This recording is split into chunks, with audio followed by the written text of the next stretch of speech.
मुलायम सिंह का पट्टा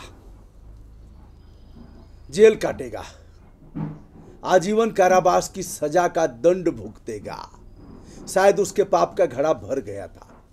मुलायम सिंह का पट्टा और अखिलेश यादव के गवर्नमेंट में कैबिनेट मिनिस्टर और 2014 का स्टार प्रचारक नाम है, जिसके ऊपर सीबीआई जांच किसी गवर्नमेंट ने नहीं बैठाया, केंद्र सरकार ने नहीं बैठाया, राज्य सरकार ने तो संस्तुति दिया ही नहीं, देने का सवाल ही पैदा नहीं होता, क्योंकि अपने चहेते के लिए कोई सीबीआई जांच की संस्तुति करेगा? नहीं करेगा। लेकिन हाई कोर्ट ने इस पर सीबीआई जांच बैठाया और सीबीआई जांच चल रही है, किंतु पास्को एक्ट और गैंग रेप में उसे आजीवन कारावास की सजा हुई है। नाम है गायत्री प्रसाद प्रजापति। यह एमपी एमएलए कोर्ट ने सजा दिया है। मुलायम सिंह यादव का काफी चहेता यह रहा है। अखिलेश बाबू क्या ऐसे लोगों को फिर 2022 में बैटिंग और बॉलिंग करने का अवसर देंगे? अखिलेश बाबू में ही ऐसे लोग नहीं हैं, और भी जो बाबू हैं उनमें भी ऐसे ही लोग हैं। ऐसे ही लोग कुलदीप सिंह सेंगर के रूप में शामिल हैं, जो कांग्रेस में था, बहन जी ने टिकट देके विधायक बना दिया और धरती पुत्र ने टिकट देके सदन में भेज दिया। उसके बाद मोटा भाई कहा, सारे गुंडों की जरूरत मेरे यहाँ है, चल। उसके बाद मोटा भाई ने टिकट देके फिर उसे उत्तर प्रदेश के लोकतंत्र के पवित्र सदन में भेज दिया। वो अभी आजीवन कारावास की सजा भुगत रहा है। चलिए, आज हम दो नामों पर मुख्यतया चर्चा कर रहे हैं।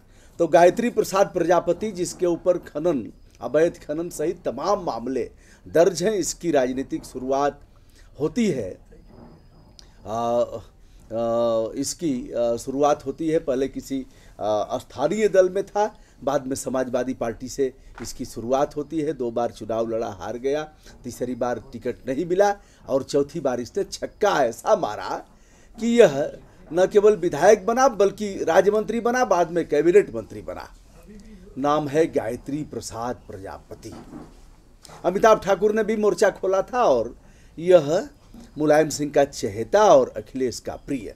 एक और बात बता रहा हूं, जब काफ़ी किरकिरी हुई और यह मामला दुष्कर्म का है, जो पास्को एक्ट का है, एक महिला इनके पास जाती है खनन के मामले की सिफारिश लेकर के, तो दुष्कर्म होता है और दुष्कर्म के बाद जो लड़की है उनके साथ, नाबालिग, उसके साथ भी छेड़खानी की घटना की जाती है। वह महिला दौड़ती रहती है। तारीफ यह, थाना दर्ज कैसे करेगा जिसकी सरकार, उसके खिलाफ मुकदमा दर्ज होगा।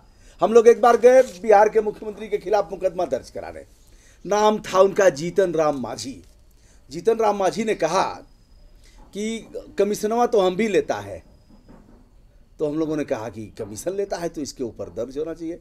कहा कमीशनवा तो हम लेता ही है, अब होता क्या है कि जो इंजीनियर लोग होता है ना, तो बढ़ा करके एस्टीमेट बनाता है और पैसा पहुंचा देता है। हम लेता तो है कमीशन, लेकिन उसको हम अच्छे काम में लगाता है। तो हमने कहा बेटा कमीशन लेता है ना, तो तुम्हारे ऊपर अपराध दर्ज होना चाहिए, क्योंकि तुमने अपराध स्वीकार कर लिया है।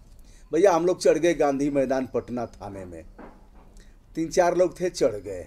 जुनून था, और जुनून तो पटना क्या हैदराबाद पहुंचा देगा, कहीं भी पहुंचा देगा, ओवैसी के खिलाफ भी पहुंचा देगा, चढ़ करके कहेगा दर्ज करो इसके खिलाफ अपराध। तो बहरहाल चलिए, जो भी होगा। आजम खां के खिलाफ भी हमने तहरीर दिया था, जब इन लोगों का आता पता नहीं था, जब उन्होंने सेना के जवानों पर अभद्र टिप्पणी किया था, तो उसका वीडियो भी मैंने डाला। चढ़ करके हम लोग कोतवाली तक गए थे, हमने कहा दर्ज करो मुकदमा। अब भैया दर्ज कौन करेगा, इन लोगों का आता पता नहीं था साहब। जो लोग अक्कड़ बक्कड़ बम्बे बोलते हैं ना, तो अभी वीडियो है, कभी आप देख लीजिएगा। बहरहाल चलिए, ऐसे तमाम लोगों पर अपराध दर्ज करने के लिए वर्तमान सीएम साहब को भी संविधान भेजा था कि सीएम साहब संविधान पढ़ लीजिए, जिसकी शपथ आपने खाया है और इसका उल्लंघन आप कर रहे हैं, आपको अधिकार नहीं है ऐसा करने का। बहरहाल टोकाटाकी होती रहेगी, हस्तक्षेप होता रहेगा।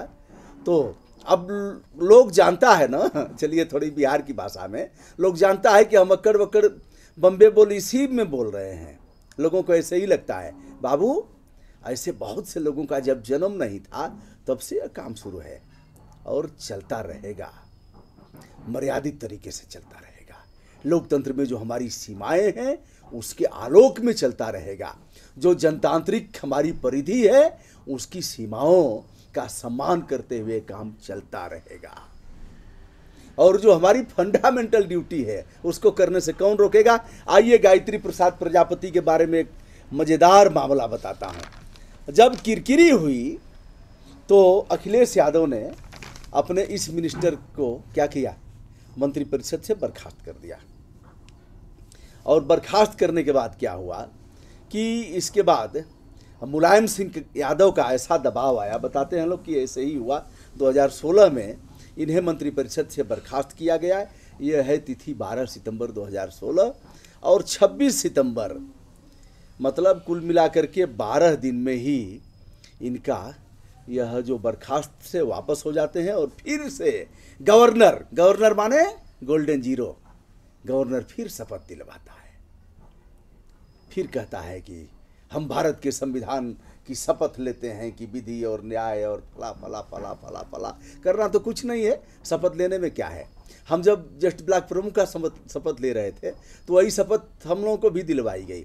जिला पंचायत की जब शपथ ले रहे थे तो पिछवा से कुछ कहते थे, तो शपथ जब बोलते थे अधिकारी और पीछे से बोलना था तो सब दूसरी बात बोलते थे, हम शपथ नहीं खाएंगे, ये शपथ ऐसी की तैसी, हम ऐसे कहेंगे, इतना पैसा खर्च किया शपथ खाएंगे। धीरे धीरे ऐसे ही बोलते थे, मतलब शपथ नहीं लिया लोगों ने। बहरहाल शपथ लेके भी क्या करेंगे, कोई क्या कर लेगा, उनका क्या बिगाड़ लेगा। तो दोस्तों यह 2017 में चुनाव हार गए। भाजपा की गरिमा सिंह ने चुनाव इनके खिलाफ इनको हराया, लेकिन इतने आरोप जिसके ऊपर लगे वह चहेता बना रहा। अकूत संपत्ति का मालिक है Gayatri Prasad Prajapati. MP MLA court के जज पवन राय ने इसे आजीवन कारावास की सजा दिया है। इसके साथ 2 लोग और हैं। दोनों लोगों पर एक पंडित जी हैं, कोई वह हैं लेखपाल हैं, और उसने भी अकूत संपत्ति दर्ज किया है।